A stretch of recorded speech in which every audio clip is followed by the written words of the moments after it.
Bonsoir et bienvenue à tous. Si vous nous prenez en cours sur Pépé Soupe, pour entamer ce journal, parlons calligraphie et enseignes lumineuses. Au cœur d'Abobo, quartier dynamique d'Abidjan, se trouve le carrefour de la paroisse Sainte-Monique, un lieu où l'artisanat prospère. C'est là que Guédé Nathanaël, maître des enseignes lumineuses de la calligraphie et de l'impression, a établi son atelier depuis les années 90. Formé par un mentor à Boaké, Nathanaël nous ouvre les portes de son atelier et nous fait découvrir son travail. Abobo, quartier populaire d'Abidjan connu pour son dynamisme et sa diversité.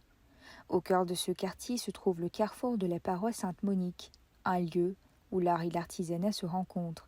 C'est là que Guédé Nathanaël a établi son atelier de calligraphie. Maître dans son domaine, il a acquis son savoir-faire auprès d'un mentor à Boaké. Aujourd'hui, il nous ouvre les portes de son atelier. J'ai commencé la calligraphie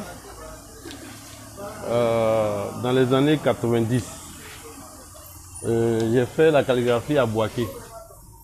C'est avec un patron en particulier que j'apprenais avec lui. En fait, j'ai appris sur le tas. Donc, ça m'a permis de connaître beaucoup de choses. Ce panneau, par exemple, il coûte 150 000. C'est-à-dire tout fini. Voilà. Comme ceux qui sont aussi au dehors là, les attention travaux, eux, bon, comme ils viennent en quantité, eux on les fait à 15 000 francs, comme c'est le bois. 15 000, souvent 25 000, mais bon, le plus souvent on les laisse à 15 000. Là c'est beaucoup. Donc voilà un peu. Donc les difficultés, souvent on en trouve parce que souvent il y a d'autres qui viennent prendre et qui payent pas. C'est-à-dire ils peuvent prendre derrière vous et puis après, quand tu les appelles, c'est un peu difficile pour les avoir. Donc c'est tout ça les difficultés.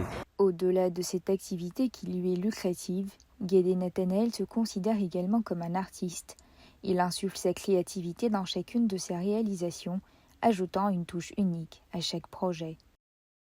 Dans le secteur Kanguéré à Abobo, un groupe de femmes entrepreneurs dirige une mini-industrie dédiée à la fabrication de caramels. Sous la direction de Rokia Konaté, ces femmes produisent des friandises obtenues à l'issue de plusieurs étapes de préparation. Malgré la hausse des prix de l'arachide, elles travaillent avec enthousiasme pour répondre à la demande croissante à travers la Côte d'Ivoire. Dans le secteur Kanguéré à Abobo, nous avons effectué une agréable découverte. Une véritable mini-industrie dédiée à la friandise qu'est le caramel. Animée par un groupe de femmes de tout âge et de conditions sociales diverses, cette activité est dirigée par Rokia Konaté et ses consoeurs. Depuis ici petit, on est dans le quartier là. C'est ça on fait pour faire tout. Manger, nous les enfants, on prend soin de nous les enfants, tout. Donc, on se débrouille dedans. Mais là, on a besoin de... On n'a qu'à nous aider quoi.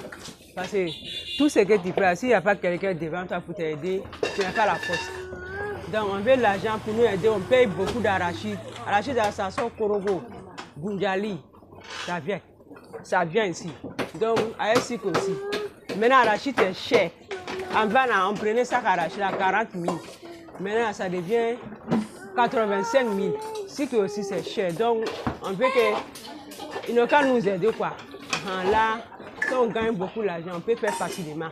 L'activité économique générée par cette mini-industrie a un impact positif sur la vie de ces femmes et de leur communauté, leur permettant notamment de subvenir à leurs besoins et d'améliorer leur niveau de vie.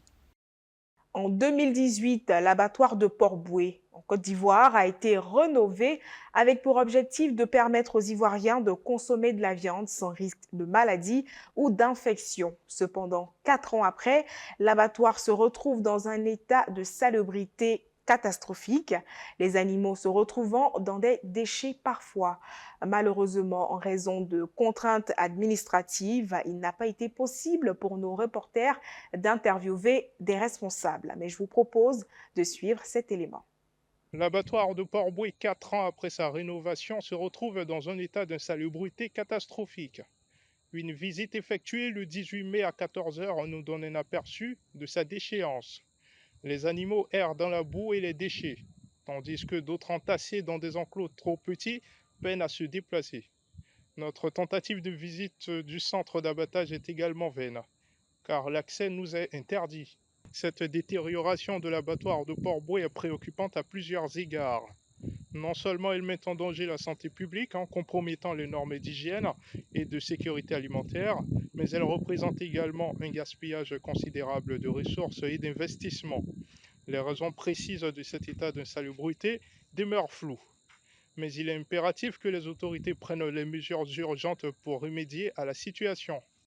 En Côte d'Ivoire, la consommation par tête de viande bovine atteint 4,9 kg par an selon les données des autorités.